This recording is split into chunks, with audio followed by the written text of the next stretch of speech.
കണ്ടന്റിനൊക്കെ എന്താ ക്ഷാമം എന്നറിയാം. അതുകൊണ്ട് തന്നെ ഇന്നൊരു ഡേ ഇൻ മൈ ലൈഫ് ആണ് കേട്ടോ. രാവിലത്തെ പ്രഭാത കാര്യങ്ങളൊക്കെ കഴിഞ്ഞ് നിസ്കാരം കഴിഞ്ഞതാ നമ്മൾ മോർണിംഗ് വാക്കിന് ഇറങ്ങിട്ടോ. അത് കഴിഞ്ഞതാ നേരെ നമ്മൾ കലവറയിലേക്ക് കയറിയിട്ടുണ്ട്. ഈ അടുക്കള എന്ന കലവറ ഒരു അൺലിമിറ്റഡ് ഏരിയയാണ്. നമുക്കിവിടെ പണി ഇങ്ങനെ അൺലിമിറ്റഡ് ആയിട്ട് കിട്ടിക്കൊണ്ടിരിക്കുന്നു. ഇപ്പം ഞാൻ പ്രത്യേകിച്ച് പറയണ്ടല്ലോ. അപ്പോൾ അതാ ചോറും ചായയും കടികളൊക്കെ ആയിക്കൊണ്ടിരിക്കുന്നു. ജസ്റ്റ് നമ്പർ 1 ചായ കുടിക്കുന്നു, ടാറ്റ പറയുന്നു, പോകുന്നു. ജസ്റ്റ് നമ്പർ 2 കുറച്ചും കൂടി ലേറ്റ് ആയിട്ട് പോയാൽ മതി. കാരണം 9 മണിക്കാണ് ബസ് വരിക. അപ്പം ഇത്തിരി കൂടി ടൈം ഉണ്ട് കേട്ടോ. അതുവരെ നമുക്കൊരു മയത്തിലൊക്കെ ശ്വാസം ഒന്നും കൂടി വിടാം 9 മണി കഴിഞ്ഞിട്ടുണ്ടെങ്കിൽ. പിന്നെ നമ്മളിത് ആൾക്കുള്ള ലഞ്ചും സ്നാക്സും ഒക്കെ റെഡിയാക്കി കൊടുത്തു. പരിപ്പും മുരിങ്ങലും കൂടി ഇട്ടിട്ടുള്ള കറിയും അതുപോലെ തന്നെ പയറും ക്യാരറ്റും കൂടി ഒരു ഉപ്പേരി ഉപ്പും മാങ്ങയാണ്. സ്നാക്സിനായിട്ട് കൊടുക്കുന്ന നട്ട്സ് ആണ് കേട്ടോ. ഇന്ന് വെള്ളിയാഴ്ച ആയതുകൊണ്ട് തന്നെ വെള്ള ഡ്രസ്സാണ്. കാണാൻ തന്നെ ഒരു വൃത്തിയല്ല, പക്ഷെ തിരിച്ചു വരുമ്പോൾ ഈ വൃത്തി അങ്ങനെ കാണാറില്ല കേട്ടോ.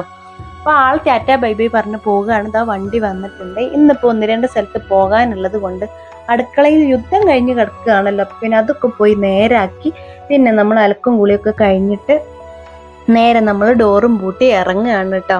ശരിക്കും എങ്ങോട്ടാണ് യാത്ര എന്ന് വെച്ചിട്ടുണ്ടെങ്കിൽ നമ്മളെ പേടകത്തിനെ ഒന്ന് സുന്ദര കുട്ടപ്പനാക്കി എടുക്കണം. അതെ, ഇന്ന് വണ്ടി സർവീസിന് പോവുകയാണ് കേട്ടോ. നമ്മൾ സുൽത്താൻ ബത്തേരിയിലുള്ള കച്ചേരി ഹോണ്ടയിലാണ്. അവിടെ പോയി വണ്ടിയൊക്കെ കൊടുത്തപ്പോഴാണ് ഞാൻ ആലോചിച്ചെന്നാ പിന്നെ ഒന്ന് ഉമ്മാനെ കണ്ടിട്ട് വരാമെന്ന്. നേരെ വീട്ടിലേക്ക് വിട്ട് ബസ് കയറിയപ്പോൾ ബസ്സിൽ നോക്കുമ്പോൾ വിജനമായ സീറ്റുകളാണ് കേട്ടോ ഞാൻ കണ്ടത്. രാവിലെ ആയതുകൊണ്ട് തന്നെ ആൾക്കാരൊക്കെ കുറവായിരുന്നു. പിന്നെ നേരെ ഉമ്മാടുത്ത് പോയി ബസ് ഇറങ്ങി ഒരു ഓട്ടോ വിളിച്ചു ഉമ്മാൻ്റെ അടുത്ത് പോയി. ഉമ്മ നേരെ ചായയും അതുപോലെ തന്നെ ആങ്ങളെ വരുമ്പോൾ കൊടുക്കാൻ വേണ്ടി എടുത്ത് വെച്ച ചക്കപ്പുരി ഉണ്ട്, അതിന് കുറച്ച് ഞാൻ കൈയിട്ട് വാരിത്തുന്നു. പിന്നെ അതാ ഉമ്മ എനിക്ക് നേരത്തെ പോകണമെന്ന് പറഞ്ഞുകൊണ്ട് പാവം തിരക്ക് പിടിച്ചിട്ട് ചോറൊക്കെ ആക്കുകയാണ്. മോര് കറി അതുപോലെ തന്നെ ബീഫ് വരട്ടും പിന്നെ പപ്പടമാണ് കേട്ടോ. പിന്നെ അടുക്കളയിൽ നിന്ന് തന്നെ വലിച്ചു വാരി കഴിക്കുക എന്ന് പറഞ്ഞ് നമ്മളെ വീട്ടിൽ പോയുള്ള സ്ഥിരം പരിപാടിയാണല്ലോ. അവിടുന്ന് പിന്നെ ഫുഡൊക്കെ കഴിച്ചിട്ട് നേരെ സ്കൂളിലേക്ക് പോയി. കുട്ടികളെ മീറ്റിംഗ് ഉണ്ടായിരുന്നു. അവിടുന്ന് പോയി നമ്മളെ വണ്ടിയും കിട്ടി വീട്ടിൽ വന്നു. ഇതാ പഴം വാട്ടിയത് കഴിച്ചു. അപ്പോൾ ഇത്രയുള്ള ഇന്നത്തെ വീഡിയോ.